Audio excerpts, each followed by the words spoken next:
po, magandang buhay po mga kahari. Ito po si Tandang Barya. Medyo matagal-tagal po tayong hindi nakapag-upload dahil na po tayo ay abala sa ating araw-araw na hanap buhay. Siya nga pala ito ay dumating na itong aking parcel. Ito ay galing sa isang nating kaibigan nating kolektor na isang mabait na kaibigan at kilalang kilala po ito ng industriya. Marami nang kilala sa kanya. Ito po ay galing pa ng Limay, Bataan. So shout out po sa aking kaibigan, mabuting kolektor, mabuting kaibigan na kolektor. Yan po si Sir Rinaldo Marcelino. Yan po, galing po yan ng Limay, Bataan. Shout out po sa iyo, Sir Ray. Maraming salamat po. At kahit na sabi ko na wag mo nang ipadala dahil hindi ko pa na buwang bayad dahil nga po tayo isa lang mga small time collector. Medyo mahirapan tayong mag-ipon lalo na sa panahon ngayon na tayo ay medyo nagipit. Kaya ako ay pansamantalang tumigil na muna ako sa pangulikta ng mga common coins para naman magkaroon naman tayo ng mga kagaya nito, mga silver coins. So ito po, titingnan po natin ang alaman nito. So bago po tayo magpatuloy, makiusap po ako sa ating mga kaibigan dyan na nakapanood nito. Sana po like naman po ang video nito at paki-subscribe na rin po. So ito po, nakuha ko ng isang mukhang meron pa. Kasi tutusin na isa lang sana yung kinuha ko sa kanya. Hindi ko pa nabuo ang payment nito. Dahil nga mabait na tao ang ating kaibigan at malaki ang tiwala sa atin. Kaya pinadala na kahit ito hindi pa buo ang bayad. So, mayroon pang isa kung isa o dalawa ang sinabay nito. At sabi pa nga niya, wala ang problema sa kanya kung kailan ako makakaluwag. Yun. So, ito po ang 1903. 1903 po ito na USPI o United States Philippine Islands. So, yan po ang 1903. Na USP. So ito po yung pinakaunang nilabas ng USP. So sa mga hindi po nakakalam, ito po yung pera natin noon. Yung tayo ay sinakop ng mga Amerika.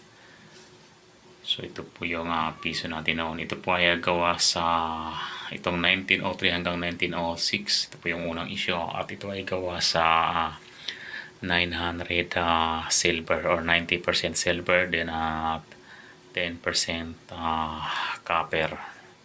So ito po nga to ay ito yung mga large coin. So ang sukat nito ay nasa 38 mm ang diametro at nasa mga 26 may point pa. Mas mga 26 something ang timbang nito. 26 grams may git pa. Ito nga 1903 ito 1906. So sa medyo mataas ang silver content nito, medyo mataas din po ang halaga nito kumpara sa naging kung tawagin ay common year na lang yung 1907 to 1909. 1907, 1908 to 1909, medyo common na lang po yun. Pero ang sukat po noon ng 1907 hanggang 1912 ay 35 mm, then 20 grams. So ito ang malaking big ito ang ano ba yan?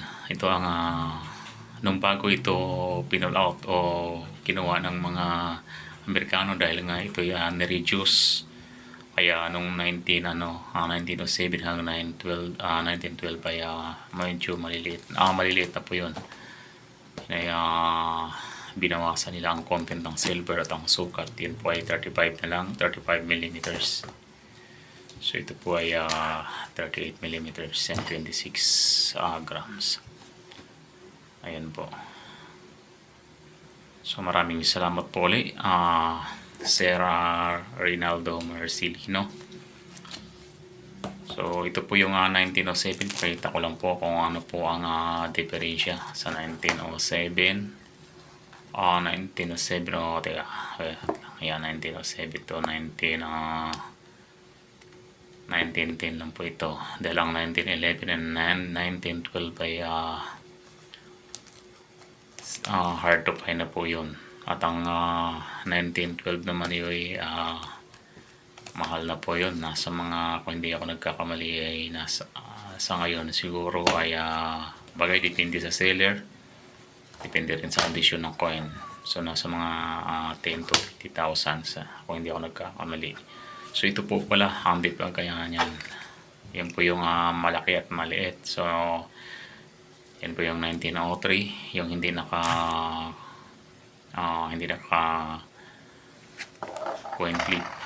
Yung bagong dating po yung galing kay Sarah Reynaldo Marcelino.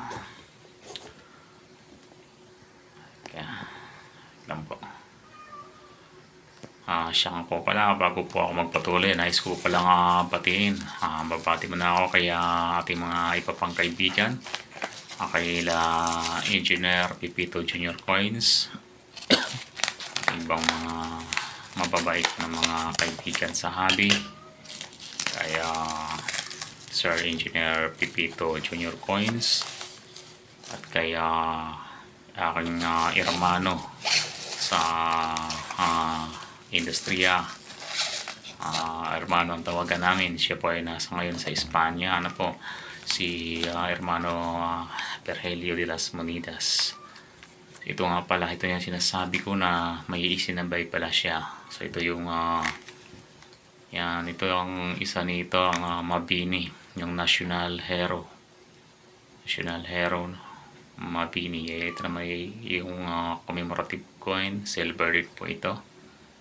Sa mga hindi lang nakakaalam po.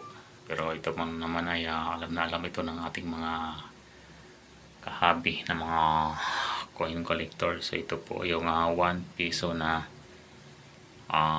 silver commemorative. Medyo hindi na siya UNC. Ito na po ay circulated condition na po siya. Pero ayan, maganda pa rin naman po. National Hero po ito. Ito naman ay 1 piso rin, pero hindi siya national hero, hindi siya kasama sa national hero na coin dahil ito po ay pero ano pa rin siya, yung centennial pa rin ito. Ito 100 taong kaarawan ni Emilio Aguinaldo. Ito po mga kahabi. Ayan, so yun lang po mga kahabi. Ganun lang po ang ating mga simpleng pangungulekta. Kaya titingnan po baka may tapon ko ito. May sikreto pala. Biro lang. May meron pa palang nakasekreto. Wala na. So ito yung ating pag-iipunan. So ayan, so kasi nagkaroon na rin ako ng national hero sa yung 1903 po dahil ang aking pong mga USPI ay mga common lamang po, yung 1907 to 1910. Yun lang po. Okay po, salamat po sa mga nakapanood nito. Maraming salamat po at hanggang dito na lang po tayo at gabayan po tayo ng Panginoong Diyos.